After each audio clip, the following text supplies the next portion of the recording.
Bismillahirrahmanirrahim. In this video, I will discuss the pending topics of the PEDS, the strider. अब strider क्या होता है? Basically ये एक हाई पिच साउंड होती है. आप जब बच्चा ब्रेथ कर रहा होता है तो हमें ये सुनाई देती है. अब normal larynx you can see in the picture. सब ग्लोटिंग स्टेनोसिस के अंदर लेरिंग्स नैरो हो जाता है और फिर आपको ये आवाज़ आएगी क्रॉप में वायरल इन्फेक्शन जो कि स्वेलिंग कॉज करता है. लेरेंजियो मलेशिया के अंदर लेरिंग्स रहता है वो फ्लोपियर कोलैप्स हो सकता है. सब ग्लोटिक के अंदर मैस बन जाता है जिसमें ब्लड वेसल्स होंगी. ठीक है. अब इसकी एक्वायर्ड कोजेज होती हैं कंजेनिटल में laryngomalacia, vocal cord dysfunction, tracheomalacia, stenosis, atresia वगैरह आ जाते हैं. एक्वायर्ड में रेस्पिरेशन ऑफ फॉर्म बॉडी या फिर गर्ड या फिर एपिग्लोटाइटिस, एनाफाइलेक्सिस वगैरह हो सकते हैं. नेक्स्ट इट्स वेरी इंपॉर्टेंट, आपको ये पता होना चाहिए कि इंस्पायरेटरी स्टाइडर कब आए. वो आपको आवाज़ कब सुनाई देगी? ड्यूरिंग इंस्पिरेशन और एक्सपिरेशन. इंस्पायरेटरी स्टाइडर जो होता है ना वो लेरिंग्स की पैथोलॉजी की वजह से होता है और एक्सपायरेटरी जो होता है वो ट्रेकियोब्रोंकियल की. ठीक है. डायफेजिक में सब ग्लोटिक और ग्लोटिक आता है. Next is the inspiratory expiratory extra thoracic pathologies जो होती है ना बाहर वाली, वो इंस्पायरेटरी जब देखो बाहर से कोई चीज़ ऑब्स्ट्रक्ट कर रही है तो वो इंस्पायरेटरी स्टाइडर करेगी. और जो इंट्रा थोरेसिक वाले होते हैं वो एक्सपायरेटरी स्टाइडर कॉज कर रहे होते हैं. The group is also very important. इसके अंदर जो है वो इसका आप ये कह सकते हो कि सेकंड नेम क्या होता है. इसमें लेरेंजियो ट्रेकियो ब्रोंकाइटिस, इसमें लेरिंग्स ट्रेकिया और ब्रोंकाई की इन्फ्लेमेशन हो जाती है. इसमें एग्जांपल क्या होगी? बहुत extra thoracic intra thoracic region involve होंगे. मोस्टली जो है वो लेरिंग्स.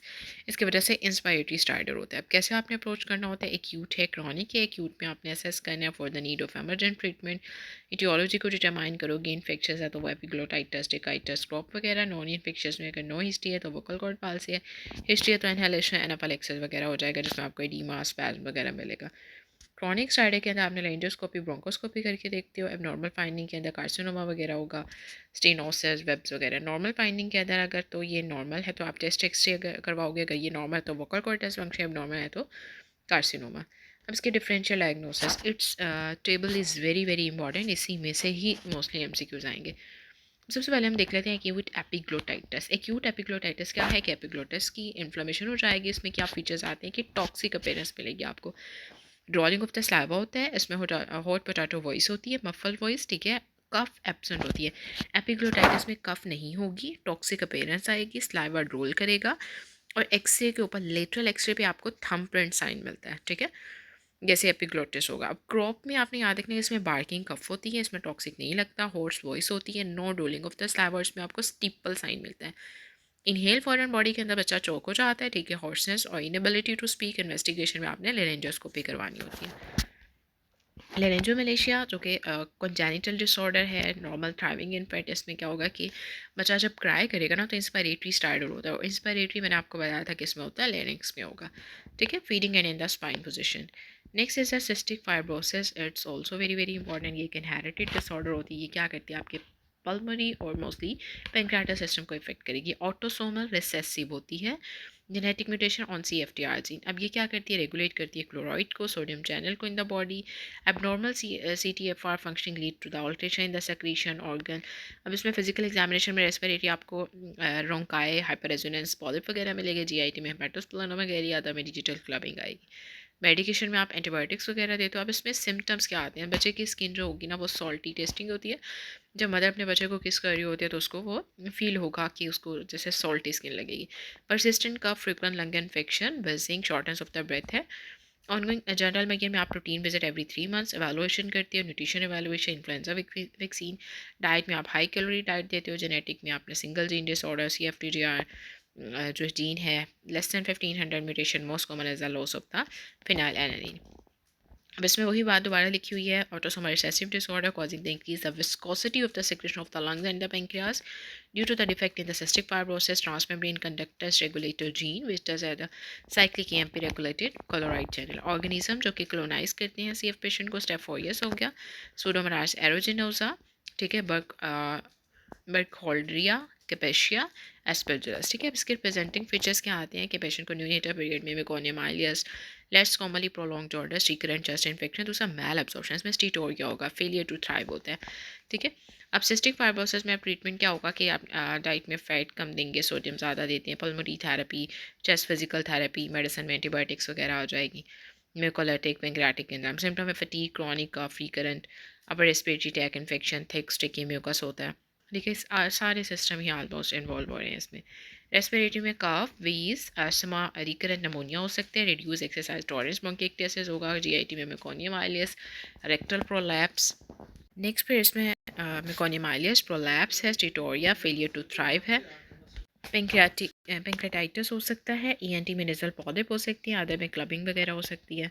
सिस्टिक फाइब्रोसिस को आपने कैसे मैनेज करना है, लंग फंक्शन को मेंटेन करोगे, न्यूट्रिशन थेरेपी और कॉम्प्लिकेशन को मैनेज करें। लंग फंक्शन के लिए आप फिजियोथेरेपी, ब्रोंकोडायलेटर, म्यूकोलाइटिक, साइकोस्कोस्पोटम सिक्रीशंस हो और वो स्पूटम उसका रिलीज आउट हो, ठीक है। और लंग ट्रांसप्लांटेशन, न्यूट्रिशन में पेंक्रियाटिक मल्टीविटामिन देंगे, कॉम्प्लिकेशन को मैनेज करोगे जैसे बिस्फॉस्फोनेट, रूटीन वैक्सीनेशन, ठीक है। अब इसमें स्वेट टेस्ट करवाते हैं, इस ऑल्सो वेरी इंपॉर्टेंट। अब आपने याद रखना है कि अगर आपने स्वेट सोडियम और क्लोराइड जो है वो उसमें 60 mmol पर लीटर पर 100 ग्राम स्वेट होता है, ये डायग्नोस्टिक होता है, ठीक है। Plasma immunoreactive trypsin is seeking for on the heel prick test I 5 to 7 day of the life, genetic testing also available. अब ये फॉल्स नेगेटिव कब होगा, एडीमा और हाइपोनेट्रीमिया में। False positive skin disorder, adrenal insufficiency, hypothyroidism, glycogen storage disease में हो सकते हैं। मोस्ट कॉमन लंग इन्फेक्शन इसमें बच्चों के अंदर जो है वो स्टेफोरियस होता है और बड़ों में pseudomonas aeruginosa. H influenza screening test इसका न्यूबॉर्न हील पिक टेस्ट होता है, स्वेट क्लोराइड टेस्ट करते हैं जो कि डायग्नोस्टिक है, जेनेटिक टेस्टिंग करोगे, चेस्ट एक्सरे। ट्रीटमेंट में आपने फिजियोथेरेपी है, ब्रोंकोडायलेटर है, हाइपरटोनिक सेलाइन देती है due to the to reduce the viscosity of the mucus, pancreatic enzyme replacement दोगे, ठीक है। नेबुलाइज करवाते हो कोलिस्टिम मेथेट सोडियम और टोब्रामाइसिन से, लंग ट्रांसप्लांटेशन करते हो। एपिग्लोटाइटिस जो है ये रेयर बट सीरियस इन्फेक्शन है, कैसे कॉज होता है, एच इन्फ्लुएंजा से, रैपिड ऑनसेट होता है इसका, इसमें हाई टेम्परेचर होगा, अनबेंड स्ट्राइडर हो सकता है, ड्रॉलिंग ऑफ द स्लैब होता है इसमें। क्या होगा कि पेशेंट जो है वो ईजियर टू ब्रेथ करेगा if they are leaning forward and extending their neck in the sitting position, tripod में वो बेहतर फील करते हैं। डायरेक्ट इसको आप कैसे विजुलाइज करते हो, थ्रू द डायरेक्ट विजुलाइज करते हो, उसकी बेस पे आप डायग्नोसिस बनाते हो। दूसरा एक्सरे पे आपको थंबप्रिंट साइन मिलेगा, ठीक है। पोस्टर इंटीरियर में croup will show the subglottic commonly called the steeple sign, इसमें स्टीपल होता है और इसके अंदर थंबप्रिंट साइन होता है, ठीक है। ऑल द टॉपिक इसमें फिर ये आपको साइन नज़र आ रहा है कि जो उन्होंने ब्लू से मार्क किया हुआ कि थंब प्रिंट की तरह लग रहा होता है। इसमें इमीडिएट आपने सी इन्वॉल्व करना है, एयरवे सपोर्ट दोगे। If suspected do not examine the throat due to the risk of the airway obstruction, diagnosis on the made on the direct visualisation, ठीक है। Acute epiglottitis is a life-threatening condition, can lead to the obstruction of the airways में unvaccinated individual H influenza vaccinated में streptococcus आ जाएगा, फिर ड्रॉलिंग होती है, muffler voice होगी, high temperature है और डायनोफीजिया है, स्ट्राइडर होता है। लेरेंजियोस्कोपी इसका गोल्ड स्टैंडर्ड टेस्ट होता है, ठीक है। लेटर नेक एक्सरे पे आपको थंबप्रिंट साइन मिलेगा, थ्रोट स्वैब लेते हो, इंटुबेशन IV एंटीबायोटिक्स वगैरह आ जाएंगी। एयरवेब इसमें airway inflammation, pulse increase, restlessness, ये दोबारा से उन्होंने वही बातें दोबारा बता दी हुई हैं। नेक्स्ट इसमें ट्रीटमेंट आपने उसे हॉस्पिटलाइज करना है, एंटीबायोटिक्स हो गया, एम्पेसिलिन, लेफ्लोस्पोरिन दे सकते हो, ठीक है। और इसके अलावा स्टीरॉइड दे सकते हो, हाइड्रेशन, ह्यूमिडिफिकेशन, सब कुछ वही बताया हुआ है। एम्पेसिलिन और एच इन्फ्लुएंजा में प्रोफाइलेक्सिस के तौर पे आप वेम्पेसिन दे देते हो।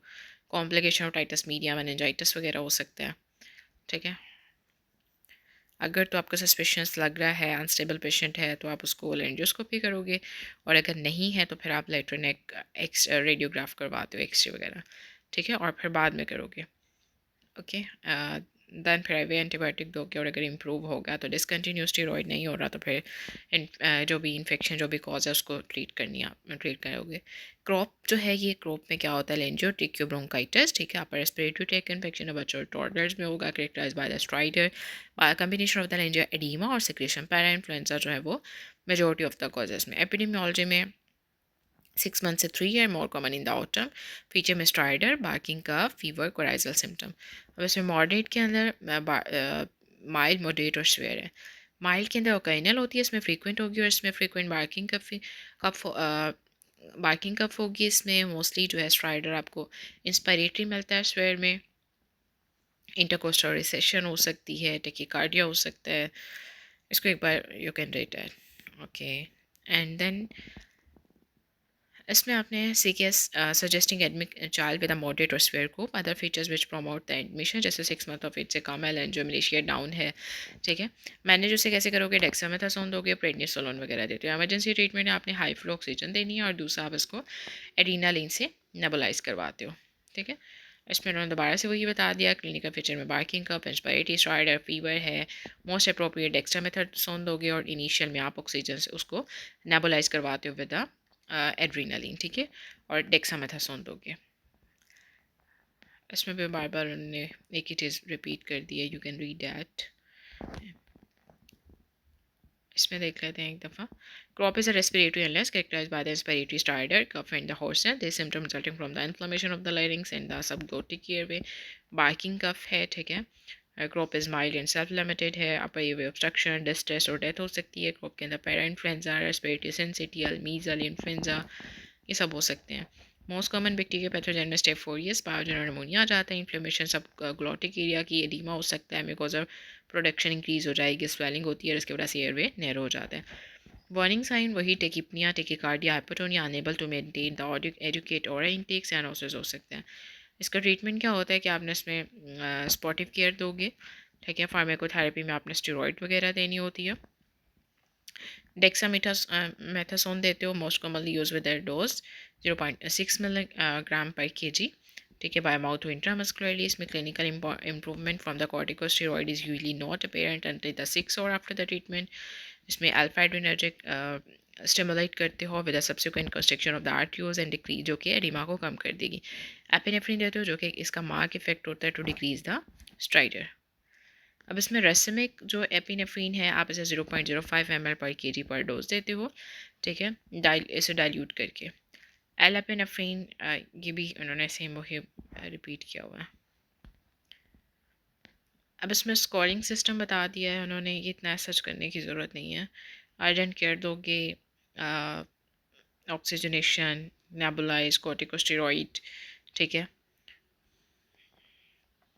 डिस्चार्ज क्राइटेरिया क्या होगा? बच्चा जो है हेल्दी कलर हो गया, एयर वे एंट्री गुड है, कॉन्शियसनेस ठीक हो रही है, know started at the rest, receive a dose of the corticosteroids. Now we'll see the status systematics. It's also very important. इसमें जब भी हम अस्थमा की सिवियर कंडीशन हो जाती है, इमरजेंसी में प्रेजेंट करते हैं, इट्स स्टेटस सिस्टमेटिकस। इसमें ब्रेथलेसनेस, हिस्ट्री ऑफ अस्थमा होगी, आप सेचुरेशन उसकी ड्रॉप कर रही है, रेस्पिरेटरी एफर्ट पुअर है, उसकी मैनेजमेंट क्या होती है कि आपने सबसे पहले उसको नेबुलाइज करना होता है ऑक्सीजन से, फिर उसके बाद उसको स्टेरॉइड दोगे, इप्राट्रोपियम से नेबुलाइजेशन करवा सकते हो, आईवी मैग्नीशियम सल्फेट दे दोगे, आईवी अगर नहीं बेहतर हो रहा है ना, फिर साल्ब्यूटामोल, एमाइनोफेरिन, फिर उसके बाद इंटूबेशन और वेंटिलेशन। अब इसके 2 क्लिनिकल सबसेट उन्होंने बताए हुए हैं कि टाइप 1 है, टाइप 2 है। टाइप 1 जो होता है वो बिल्कुल स्लो होगा, long history of poorly control fair asthma की होगी, it is a most common variant, ठीक है। इसमें म्यूकस प्लगिंग, एडिमा वगैरह मिलेगा। टाइप 2 के अंदर mild history of the asthma without any past history of the hospitalization, if recognized early, respond faster to the beta agonist. Pathogenesis, it is the disease of the inflammation. Two principal hallmarks होते हैं, airway hyperresponsiveness और inflammation. Status सिस्टमेटिकस में क्या होगा कि एक्सासर्बेशन होती है, swear at its onset और progress rapidly despite standard therapy. Next पे इसमें रेस्ट फैक्टर के अंदर स्वेयर एस्थमा एक्सासर्बेशन भी ऑब्स्ट्रक्शन हो सकती है, रैपिडली एक्टिंग अटैक हो सकते हैं, सिक्योर करेंगे हम एयरवे हाइपर रिस्पॉन्सिवनेस, ठीक है। वालोजिकल ये सारे अस्थमा वाले, सब कुछ अस्थमा वाला ही है। उसमें आपने ट्राइड याद रखना होता है, इन्फ्लेमेशन, स्पैज़, म्यूकोसा एडिमा हो गया। नेक्स्ट फिर इन्होंने बेकर एस्थमा स्कोर बताया हुआ है, ये आपके लेवल पे अभी इम्पोर्टेंट नहीं है। नेक्स्ट फिर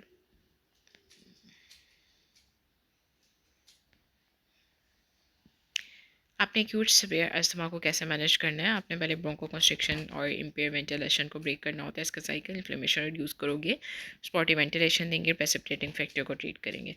कॉर्नर स्टोन इसमें ऑक्सीजन दोगे, बीटा एगोनिस्ट और स्टेरॉइड। अब जनरल ट्रीटमेंट में IVSS, पल्स ऑक्सीमीटर मॉनिटरिंग करोगे, sedation should be strictly avoided.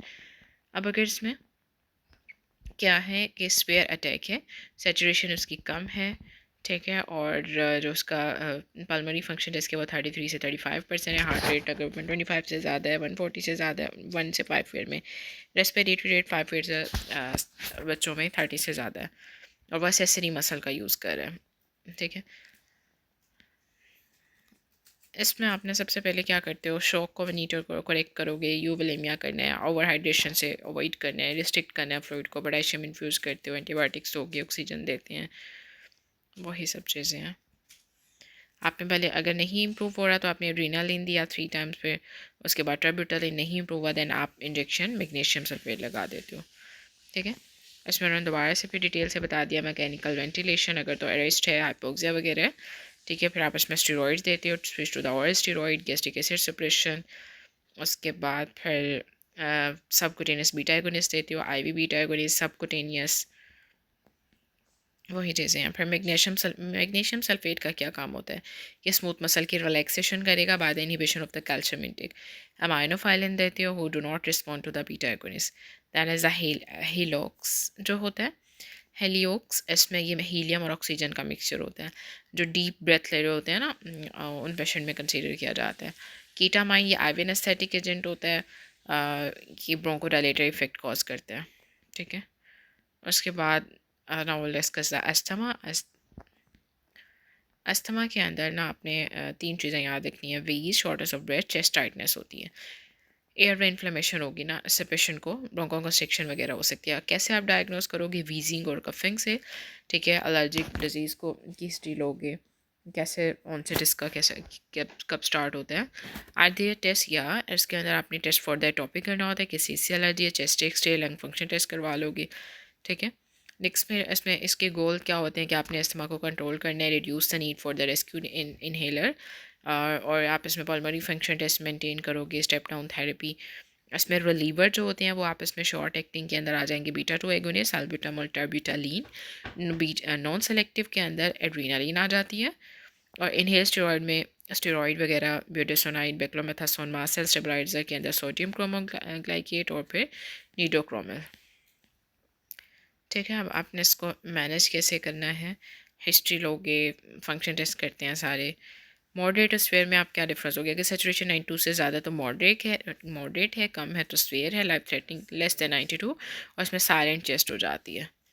ठीक है, उसके बाद फिर आप सबसे पहले इसमें ब्रोंको डायलेटर थेरेपी देते हो, beta 2 agonist, 1 puff every 30 to 60 second up to the maximum of 10 puff. Steroid therapy देते हो विद एक्जिमा एक्सरबेशन में treatment should be given for 3 to 5 days। अब इसमें अगर फॉर एग्जांपल 2 से 5 ईयर का बच्चा है तो आप इसमें 20 मिलीग्राम ऑडी देते हो, 5 ईयर से ज़्यादा तो 30 से 40। ठीक है, अस्थमा को आपने कैसे मैनेज करना होता है। स्टेप 1, अगर न्यूली डायग्नोज है ना तो आप उसको सबा दोगे। ठीक है, और सेकेंड फिर आपने सबा के साथ साथ आपने लो डोज इनहेल कॉर्टिकोस्टेरॉइड दे देंगे। फिर अगर फिर भी ठीक नहीं हो रहा देन आप थर्ड स्टेप के अंदर क्या करते हो, साबा, आईसीएस और साथ में उसमें ल्यूकोट्राइन। अब थर्ड स्टेप के अंदर हम ल्यूकोट्राइन रिसेप्टर एंटागोनिस्ट डाल रहे होते हैं, और फोर्थ के अंदर हम सेम एसच वही कर रहे हैं लेकिन साथ में लॉन्ग एक्टिंग भी ऐड कर देंगे। ठीक है, उसके बाद फिर फोर्थ स्टेप तक हमने देख लिया। एक सेकेंड, फिर हमने साबा और प्लस हमने स्विच करना है लाबा और आईसीएस को मेंटेनेंस डोज पे, और रिलीवर थेरेपी देनी होती है। 6 के अंदर हमने वही सब करना है, साबा और आईसीएस मार्ट। ठीक है, और फिर 7 के अंदर हमने इसको हाई डोज पे ले जाना होता है आईसीएस को, एडिशनल थियोफाइलिन वगैरह ऐड कर सकते हैं। इसमें फिर दोबारा से बता दिया, इसमें सबसे पहले आपने शॉर्ट एक्टिंग बीटा एगोनिस्ट देते हो, फिर उसमें आपने लो डोज कॉर्टिकोस्टेरॉइड ऐड कर दिया, फिर थर्ड में लो डोज के साथ साथ आपने ल्यूकोट्राइन रिसेप्टर एंटागोनिस्ट कर दिया, फिर आपने उसको जो है वो स्टॉप करके फिर उसको रेफर कर रहे होते हो। ठीक है, इसमें फिर मेंटेनेंस थेरेपी उन्होंने बताया कि इसमें आईसीएस और लाबा वगैरह कम्बिनेशन में दोगे, या सच वैसे करने की ज़रूरत नहीं है, बस थोड़ा बहुत ही याद रखना है। The next was bronchiolitis, it's also very important. अब आपने याद रखना है कि 2 साल से जो कम बच्चे होते हैं ना उनके अंदर जो वायरल इन्फेक्शन होता है उसे ब्रोंकियोलाइटिस में परसिस्टेंट कफ होती है, wheeze, distress, crepitation, tachypnoea, common cause respiratory syncytial virus होगा। ट्रीटमेंट इसमें हमने ऑक्सीजन, आईवी फ्लूइड्स वगैरह देने हैं। ब्रोंकियोलाइटिस क्या होता है, लोअर रेस्पिरेटरी ट्रैक का इन्फेक्शन होगा। ठीक है, और इसमें रेस्पिरेटरी सिंसिटिव वायरस ज़्यादा कॉमन होता है। सिम्टम में difficulty, nasal discharge, poor feeding वगैरह होती है। साइंस में low grade pyrexia, inspiratory crackle, high pitch expiratory wheeze होगी, फिचर विस्फेयर डिस्ट्रेस में लेथार्जी, रेस्पिरेटरी रेट 70 से ज़्यादा होगा, नेजल फ्लेयरिंग वगैरह। अब आपने इसको डायग्नोस कैसे करना होता है अगर पेशेंट को कोराइजल सिम्टम्स आ रहे हैं, टिकिपनिया, चेस्ट रिसेशन है। ठीक है, इसमें क्या साइन मिलेंगे, सेंटर साइनोसिस होगी, डिफ़िकल्टी फीडिंग, ऑक्सीजन सेट जो होती है वो 92 से कम हो जाएगी। एडमिशन कब करना होता है, जैसे अपनिया है या सेचुरेशन ड्रॉप हो रही है तो आप इसमें ब्लड टेस्ट करोगे, चेस्ट एक्सरे। ठीक है, और फिर इसमें ट्रीटमेंट सप्लीमेंटल ऑक्सीजन देते हैं, सी पैप देंगे, लगाएंगे, सल्ब्यूटामोल, मोन्टेलोगास, इप्राट्रोपियन, ठीक है, हाइपरटोनिक सलाइन वगैरह देते हैं इसके अंदर। Occurring in the baby and the children under the two most often in the first year of the life. Peak prevalence November to March में आती है। 70% इन्फेक्टिव विद रेस्पिरेटरी सेंसिटिव, और मोस्ट कॉमनली यही चीज़ें बार बार बताई हुई हैं। डिफरेंशियल डायग्नोसिस में अस्थमा, निमोनिया, सिस्टिक फाइब्रोसिस, ये सब हो सकते हैं। अब ब्रोंकियोलाइटिस और क्रोप में इंस्पायरेटरी साइडर आते हैं, ब्रोंकियोलाइटिस में एक्सपायरेटरी आएगा। ठीक है, एज ग्रुप जो है वो लेस देन 1 ईयर होगा और इसके अंदर 6 मंथ से 3 ईयर्स तक होता है। ठीक है, लाइकली क्रोप और ये ब्रोंकोलाइटिस होगा। अब इसमें ब्रोंकोलाइटिस में क्या देना, ह्यूमिडिफाइड ऑक्सीजन, एक्सपायरेटरी वीज, रेस्पिरेटरी सेंसिटिव। क्रॉप के अंदर single dose steroid, parainfluenza, adrenaline वगैरह देते हैं। ब्रोंकियोलाइटिस में लोअर रेस्पिरेटरी ट्रैक इन्फेक्शन है, लेस देन 2 ईयर्स। वही दोबारा से उन्होंने बार बार एक ही चीज़ बताई हुई है।